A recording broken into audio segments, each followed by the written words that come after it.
Aujourd'hui s'ouvre à Libreville le dialogue inclusif gabonais. Et parallèlement, un pays ami et frère célèbre ses 30 ans du génocide. Au Rwanda, un génocide qui a causé la perte en vie humaine de près d'1 million d'individus. Comment sont-ils arrivés à ce niveau?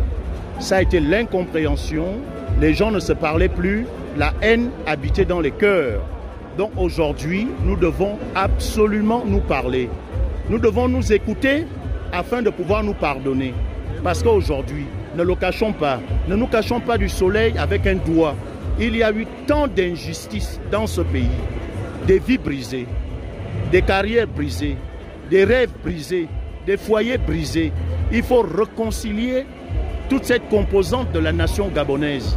Et là, le général de brigade, chef de l'État, président de la République, Brice Clotaire Oligui Nguema, nous offre une occasion unique de nous parler. Regardons-nous dans les yeux, disons-nous les vérités. Mais si c'est du préfabriqué, il finit toujours par s'effondrer. Aucun pays au monde, lorsqu'il a décidé de se parler et qu'il y a eu des faux fuyants, ne s'est remis debout. Oh maman, est-ce que j'ai bien écouté? On peut aussi un peu danser la liberté. Bon, pour nous, en tant qu'acteur culturel, c'est une opportunité. Une opportunité de faire entendre au plus haut niveau justement nos attentes, nos besoins. Vous savez que le secteur culturel, pendant longtemps, a souffert d'un certain nombre de encore une fois. Et donc nous venons en ce dialogue pour faire un certain nombre de propositions. Soyez les bienvenus. N'est-ce pas? Vous savez, la question du statut de l'artiste n'a toujours pas touché. Les questions de droit d'auteur, les questions d'accompagnement aussi. Mais aussi et surtout pour nous qui faisons dans la promotion de la culture gabonaise, c'est qu'on se retrouve à une véritable sorte de restauration des valeurs culturelles du Gabon. Il faut que l'histoire du Gabon soit enseignée aux Gabonais. Vous savez qu'au Gabon, on a beaucoup de personnages historiques qui sont méconnus de leur public, tels des personnages comme Ouongo, comme Yonda, comme Neman Tolé, etc., qui ne sont pas connus de leur public. Donc voilà des véritables repères sur lesquels nous devons nous appuyer si nous voulons justement aller de l'avant. Et donc pour nous, en tant qu'homme de culture, nous pensons que la culture reste le socle, vous voyez, à travers lequel toute société efficiente doit bâtir sa légende et son histoire. Et nous pensons que c'est le bon moment. Nous allons prendre part tout au long de ce mois d'avril aux échanges et puis nous allons faire un certain nombre de propositions en espérant qu'en sortant de là, effectivement, une lumière va arriver justement dans le secteur culturel, notamment chez les acteurs culturels.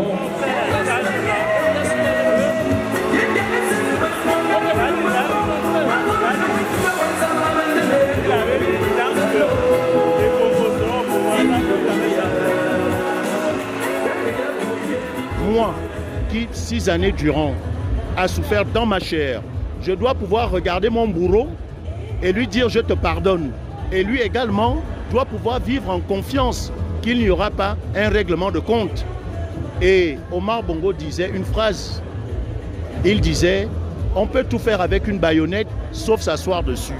Nous avons un pouvoir militaire, ce sont des Gabonais qui nous ont libérés d'un joug dans lequel nous vivions dans un asservissement sans précédent. Nous devons donc accompagner ces militaires qui, je vous rappelle, sont des Gabonais, ont des épouses gabonaises, ont des enfants gabonais. Donc ce qui sortira de ce dialogue sera pour l'ensemble des Gabonais. Et je pense que nous avons aujourd'hui une occasion unique de réécrire l'histoire de notre pays. Le Gabon n'a pas besoin d'hommes forts, comme le disait Nelson Mandela. Le Gabon a besoin d'institutions fortes. Et c'est lors des dialogues comme celui qui s'ouvre ce matin que ces institutions verront le jour et devront s'enraciner dans les cœurs des Gabonais. Vous savez, il y a quelqu'un qui a dit « Ce que vous faites pour moi, sans moi et contre moi ».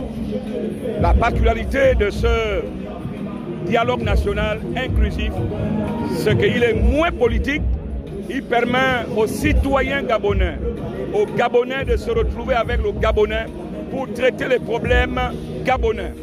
Et là, vraiment, je suis très touché de voir l'orientation de ce dialogue national et que j'espère, je crois et je prie que ce dialogue national va enfanter un nouveau Gabon. Un Gabon qui appartient aux Gabonais. Un Gabon protecteur, n'est-ce pas, du Gabonais.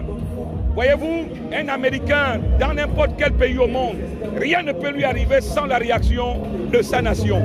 Il faut qu'on arrive à cette dimension où le Gabon appartient aux Gabonais.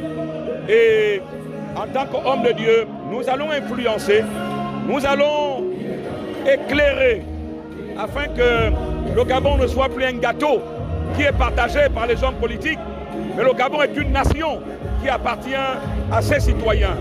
Nous allons y travailler et j'ai foi que le Gabon ne sera plus jamais le même.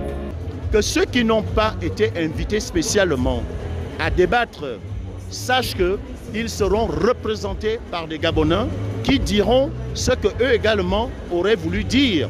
Mais mieux encore, ce dialogue a quand même eu des mois de préparation avec 38 000 propositions de Gabonais. Ces 38 000 propositions de Gabonais devraient être prises en compte. Et lorsqu'on nous prendrons les aspirations légitimes de ces 38 000 personnes représentatives d'une échelle de notre pays, c'est donc tout le Gabon qui sera à ce dialogue, un dialogue que nous voulons inclusif, un dialogue de vérité, un dialogue de pardon, où au sortir, une seule et unique entité gagnerait, c'est le Gabon. Et le Gabon et ses habitants qui finalement va avoir son essor vers la félicité. Merci beaucoup. Merci.